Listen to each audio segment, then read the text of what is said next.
दूसरा तरंग है एल सरफेस वेव मतलब सतही तरंग। और सबसे ज़्यादा जो विनाशकारी किसे बताया था हमने, एल तरंगों को बताया था। ठीक है दोस्तों, एल तरंग जो है सबसे ज़्यादा विनाशकारी होती है, पी सबसे कम विनाशकारी होती है और एस उससे ज़्यादा है, और एल सबसे ज़्यादा विनाशकारी होती है। तो ये देखा ना, ये हमने ग्राफ जो बनाया हुआ, तो एल का सबसे बड़ा ग्राफ है, बड़ा है। जब हम किसी मैप पर या रिक्टर स्केल पर जब भूकंप आता तो भूकंप के लिए कहीं पर मीटर लगाया जाता तो उसमें ये दिखाया जाता है। ठीक है, अगर जो वेव्स हैं अगर छोटी छोटी बन गई तो पी वेव है, मतलब हल्का भूकंप है। ठीक है, जो जिसकी गति बहुत तेज होगी लेकिन तीव्रता कम होगी। ठीक है, गति बहुत तेज होगी तो गति बहुत तेज होगी तो बहुत जल्दी गुजर जाएगा। ठीक है, एस वेव जो है, भूकंपी एस वेव जो है वो थोड़ा बड़ा ग्राफ होता है, तो उसको कुछ समय लगता है। ठीक है दोस्तों, तो उसको कुछ समय लगता है, तो मतलब पी से ज़्यादा और एल से कम समय लगता है, तो इसका ग्राफ जो थोड़ा बड़ा आता है और ये थोड़ी ज़्यादा हानिकारक है। एल जो है सबसे ज़्यादा हानिकारक है, इसलिए एल का ग्राफ बड़ा है। ठीक है दोस्तों, अगर ग्राफ के आधार पर कभी पूछा जाए तो ये पी एस एल ग्राफ। ठीक है, अब हम आपको बताएं जो तरंग की जो गति है, कभी तरंग की गति तो प्रोपोर्शनल होती है पदार्थ का घनत्व। जिस पदार्थ की डेंसिटी या घनत्व सबसे ज़्यादा होगा उसमें तरंग की गति बहुत तेज होगी। ठीक है, हम आपको बताएं कि ध्वनि की चाल, ध्वनि तरंग, ध्वनि भी एक तरंग कैसी है, अनुदैर्घ्य तरंग है। तो ध्वनि की चाल किसमें सबसे ज़्यादा होती है, स्टील में। ठीक है, या धातु में। तो धातु क्या होती है, ठोस होती है, उनमें डेंसिटी बहुत ज़्यादा होता है। ठीक है, मैक्सिमम डेंसिटी होता है, तो इसलिए गमन करती है।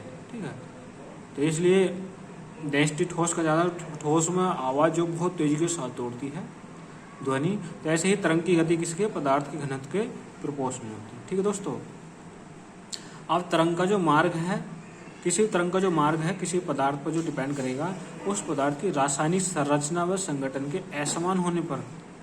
ठीक है, अगर रासायनिक संरचना व संगठन समान है तो वो सीधी चलेगी। ठीक है, अगर रासायनिक संरचना व संगठन असमान है तो कभी ऊपर जाएगी, कभी नीचे आएगी, ऐसे एंडोमीड होकर चलेगी। ठीक है, या वो मुड़ जाएगी वहाँ से। ठीक है, जैसे कि हम वो देखा ना कि क्रांतिक कोण का मान या परावर्तन अपवर्तन। ठीक है, क्योंकि जब हम लाइट उस पर ग्लास पर कोई लाइट डालते हैं तो ग्लास का जो डेंसिटी होता है ज़्यादा होता है। ठीक है, एयर का कम होता है, तो जो है ग्लास जो है लाइट को रिफ्लेक्ट कर देता है, दूसरी साइड में मोड़ देता है। ठीक है, तो ऐसे ही जो धीरे धीरे मुड़ जाती है, ये आ रहा ना मुड़ाव, तरंगों का मुड़ाव, ये क्योंकि डेंसिटी कहीं ज़्यादा हो रहा है कहीं कम हो रहा है, तो वो वैसे ही मुड़ता जा रहा है। ठीक है, अपवर्तन परावर्तन के आधार में। ठीक है, तरंग। ठीक है दोस्तों, तो ये क्या है, असमान होने पर वक्राकार होता है। स्नेल्स लॉ कहते हैं, हमने फिजिक्स में पढ़ा था स्नेल्स लॉ। ठीक है, तो ये वही वाला स्नेल्स लॉ है। ठीक है दोस्तों, अब आते हैं हम यहाँ एस। अब ये जो एल तरंगे हैं ये चलती हमने बताई थी सतह पर, पृथ्वी की सतह पर ये। ठीक है, पृथ्वी की सतह पर चलेंगी और सबसे ज़्यादा विनाशकारी होती है। ठीक है, सबसे ज़्यादा विनाशकारी होती हैं। ठीक है दोस्तों, और ये मैं फिर पी और एस जो चलती हैं ये पृथ्वी के आंतरिक भागों में चलती हैं। ठीक है, आंतरिक भागों से घूमकर सतह पर आती है। ठीक है दोस्तों, अब ऐसा 100 डिग्री से 105 डिग्री का जो क्षेत्र है भूकंप से, ठीक है, हम मानते हैं, तो जो भूकंप जो आते हैं कहीं भी, अगर कहीं भी भूकंप आता तो जहाँ पर उसका अधिकेंद्र होता है वहाँ से 105 डिग्री चलते हैं, तो वहाँ पर तीनों तरह के भूकंप दिखाई देंगे, पी, एस और एल। ठीक है दोस्तों, और 105 से 145 के बीच का जो क्षेत्र है उसके बीच जो है एस क्षेत्र गायब हो जाता है, एस भूकंप गायब हो जाता है। ठीक है, एस जो तरंगे हैं वो गायब हो जाते हैं, तो एस प्रकार का भूकंप नहीं आता है। ठीक है दोस्तों, और फिर जो ऐसी इधर, तो यहाँ पर ना तो पी आती है और ना ही एस आता है। ठीक है, तो क्या है, पी एस तरंगों का छायामंडल। ऐसा क्यों है, क्योंकि ये जो डेंसिटी है ना यहाँ पर जो है ये तरल है, तो तरल जो है वो अंदर को मोड़ देता है, बाह्य कोर जो है तरल है। ठीक है, तो अंदर को मोड़ देता है। अब क्योंकि ये ठोस थे तो इधर को मुड़ते जा रहे थे। ठीक है, जब ये तरल आ गया पदार्थ तो इसने ये तरंगों की जो डायरेक्शन है वेव से ही अंदर की साइड को मोड़ दी है।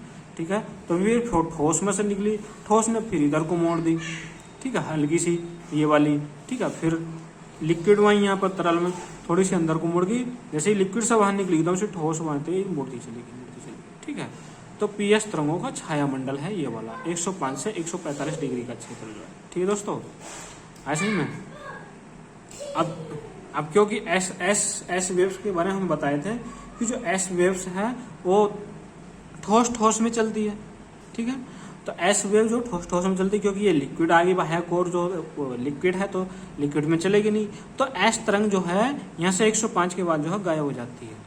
ठीक है, तो एस तरंग का जो छायामंडल है 105 से आगे जितना भी 360 तक जाएंगे तो वो छायामंडल ही रहेगा। ठीक है, तो 180 तक आएंगे, 105 से 180, 105 से 180 दोनों तरफ। ठीक है, तो एस का ये छायामंडल है आगे, और पी का जो छायामंडल है वो 105 से 145 के बीच का ही है। यहाँ पर एस भी गायब होती है, पी भी लोग पी का पूछने लगे तो 105 से 145 होता है। ठीक है दोस्तों, अब आते हैं पी तरंग।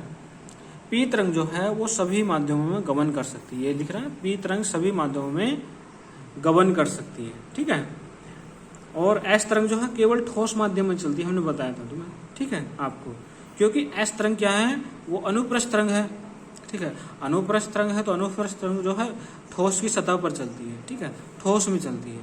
क्यों पी तरंग जो है वो क्या है अनुदैर्घ्य है। अनुदैर्घ्य जो है आंतरिक भागों में चलती है, आंतरिक रूप से चलती है, अनुदैर्घ्य होती है। ठीक है, तो एस तरंग केवल ठोस माध्यम में चलती है। भौतिक विशेषता जिससे बहुत एस तरंग से क्या किया जाता है भौतिक विशेषताओं का अध्ययन।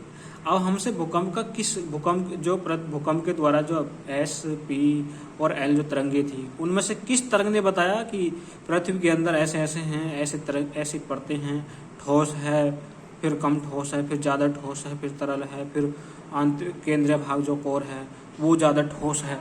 ठीक है, तो बताया एस तरंग ने। तो एस तरंग जो है पृथ्वी की भौतिक विशेषता को अध्ययन करने के लिए लाभदायक तरंग है। ठीक है दोस्तों, और ये मैंने जो बड़ा डायग्राम है ये जो था ये थोड़ा बड़ा बना हुआ है। ठीक है, ऐसे में। ठीक है, ये देख सकते हैं आप। अब मैं आपको थोड़ा सा और बताना चाहता हूँ। कभी कभी क्या है कि ये तरंगे भी आई हैं। ठीक है, तो कभी एग्जाम में आए तो आप इन्हें भी नोट कर सकते हैं। PG SG, P star S star, ये सभी भूकंपी तरंगे हैं। ठीक है, PG SG, P star S star, ये सभी भूकंपी तरंगे हैं। ठीक है, अब इनकी गति जो है PG की कम होती है सबसे, P स्टार की उससे ज़्यादा होती है, और P की सबसे ज़्यादा होती है। ठीक है, SG की सबसे कम। ठीक है, फिर S स्टार की उससे ज़्यादा, और S की सबसे ज़्यादा। ठीक है, P और G की जो खोज है 1909 में हुई थी। कब? 1909 में। P स्टार की खोज हुई थी 1923 में। S स्टार की खोज हुई थी 1925 में। ठीक है दोस्तों, ये आप नोट्स कर सकते हैं। हम आगे नेक्स्ट चैप्टर पे चलते हैं।